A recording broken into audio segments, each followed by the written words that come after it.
Ezekiel 22 verse 30. I looked for someone among them who would build up the wall and stand before me in the gap on behalf of the land, so I would not have to destroy it, but I found no one. Sometimes God puts it on our heart to pray for people, and yet we shy away from that and feel like we're incapable of being the ones to pray for them. Sometimes God calls us and gives us the requirements to help someone, and then we shy away from that. Sometimes it is just a word that has been put on our heart to share to people, and we shy away from that. And God is asking us, where are my people? I found no one. I asked someone to come and stand in between the gaps so that I wouldn't have to destroy the land, but I found no one.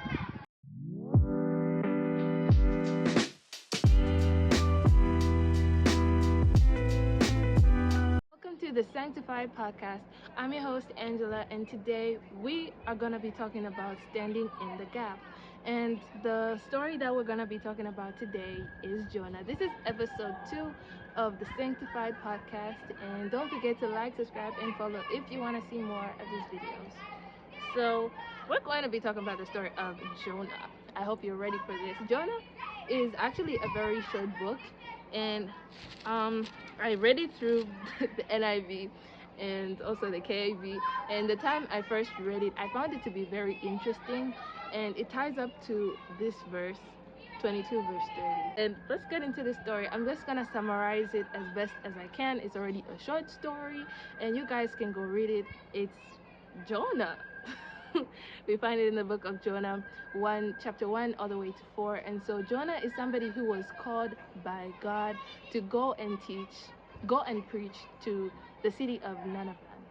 And so in the city of Nineveh, these people were doing wicked things and had turned from God. And so God sent Jonah and said, I want you to tell my people to turn away or I will destroy that land. And so Jonah, hearing this, he went the opposite direction.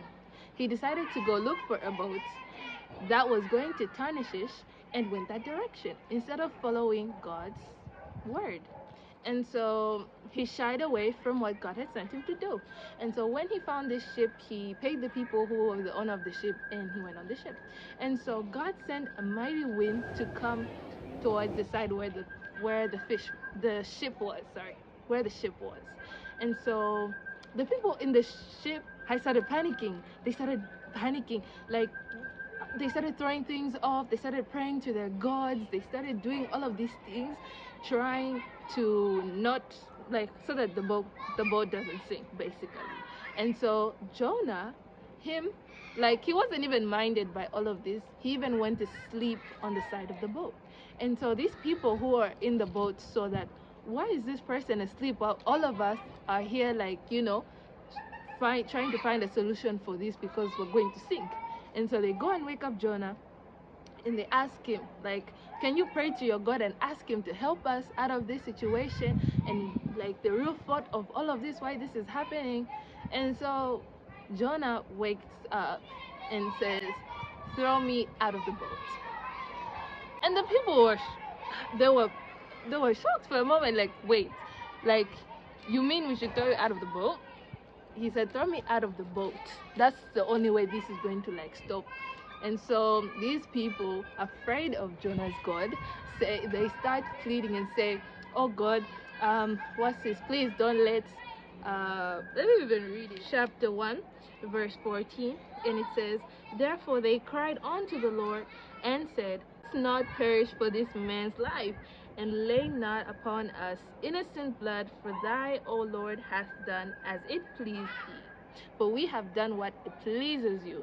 Please do not let us perish. These people were afraid that Jonah's God would literally punish them for throwing his man overboard.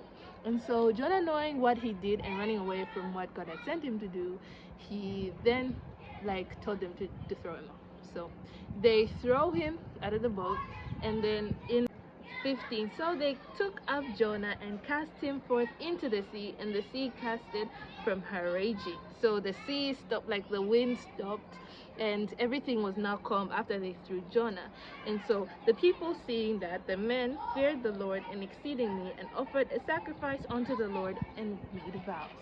And so because of that, the people in the boat believed in Jonah's God. So after Jonah was thrown into the water, God had now sent a fish to swallow Jonah. So after the fish swallowed Jonah, Jonah was in the fish for 3 days and 3 nights. He was in the water. He was in the fish, the belly of the fish. And so while he was in there, he started to pray and pleading to God and worshiping God. And so God saw mercy upon Jonah and to and made the fish vomit him out on the 3rd day. After 3 nights, 3 days, he vomited him out of the mouth of the out of the stomach of the fish. The fish vomited Jonah basically. And so after Jonah was vomited out of the fish, Jonah now went on a journey to Nineveh. So when he reached Nineveh, he preached about the word. He's like, if you guys do not change, in 40 days, God is going to destroy this whole entire place. You guys should turn from your wicked ways. And after he preached to them, they all saw that they all feared Jonah's Lord, and they turned to God. And so they destroyed the things that they used to worshiping and everything like that, and then they started to worship Jonah's God. And so the interesting part is really what happens afterwards. And I wonder why people never talk about what happens after that happened. Jonah was now upset. And God asked him, why are you upset? You have no reason to be upset. He basically said, you have no reason to be upset. In the NIV, it was practically Jonah explaining how he felt. Like, I'm so upset. Like, I knew this is the reason why I ran away towards Tarshish, because I knew that you're a gracious God and you wouldn't actually destroy these people. And so he didn't want to look like he was a liar, because him going to preach to the people and say that, oh, God is going to destroy this place and stuff like that, and then unless you guys turn away, right? So for him, he felt like people look at me like I'm a fraud and I'm a liar, because he's not going to destroy the place, because the people have turned from their evil ways. And so God asked him, why are you upset? You literally have no reason to be upset right now. So after that, he went to sit under a tree. So here's the thing. God sent a plant to grow above him to shield him from the sun. And so Jonah was very grateful. And then the next day, God also sent a worm to eat that same plant, so it died. And so Jonah started to ask, he started caring about the plant. Like, why has the plant died? Isn't it better for me to also just die? And so God was like, firstly, you never did anything for this plant to grow. You never did anything. You didn't do any of that. But you're so concerned about it dying. But you're not concerned about the people of but you're not concerned about the people of Nineveh. All those 1,000, I've forgotten, score thousand people that could not discern between their right hand and their left hand, and so much cattle. Like, there's so many animals, so many people in that place. You didn't care about them, but you cared about a plant that you didn't even water or do anything for it. And that's how the story even ended. And so many times we could be acting like Jonah. God is sending us to do something, and we're like, oh God, like you're the same God, you're gonna do all the work. Like, what's the point if I go and pray for that person? You're still gonna heal them. Like, we make excuses out of the basis of, oh, he's God, like, what's the point of me even being there?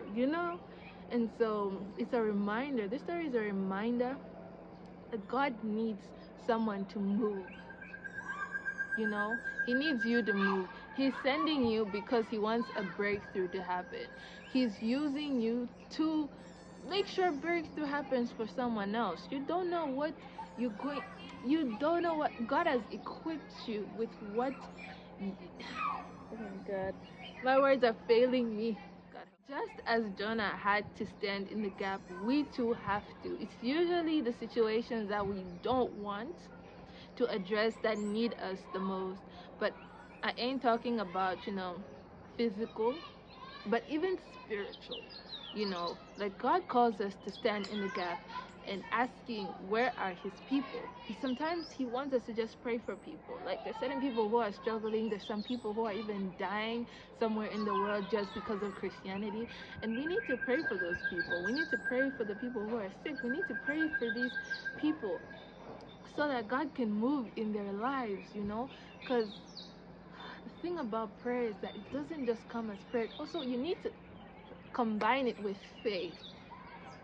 You also need to combine it with faith. You can find this person is praying, but because God knows that you have the faith that he is going to heal that person through you, you could be the reason somebody has a breakthrough. You could be the reason why somebody is walking again. You could be the reason why somebody is healed because you are walking in the things that God has called you to do.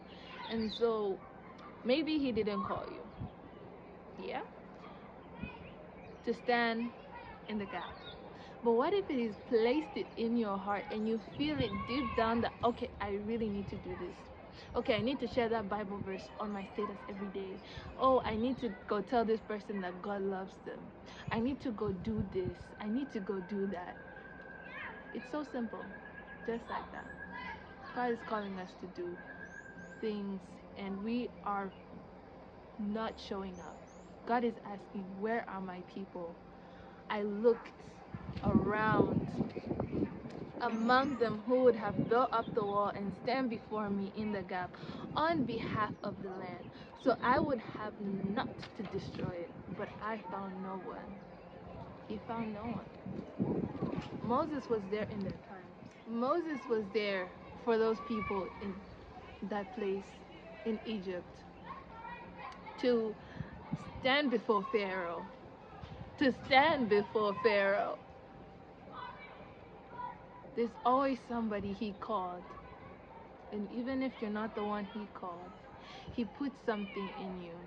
Like I said, in Jeremiah 1 verse 4, he said, before you were born, before you were formed in your mother's womb, I knew you. He knew you. He knew you. And he knows you. That's all for today. So don't forget to like, subscribe, and follow, and leave a comment. If you've reached here, leave a rose in the comments just so that I know that you guys have been following up and heard the message throughout. This is the Sanctified Podcast. Don't forget, sanctified means made holy, sacred, and set apart for a divine purpose. You are set apart for a divine purpose. Don't forget that. Love you guys.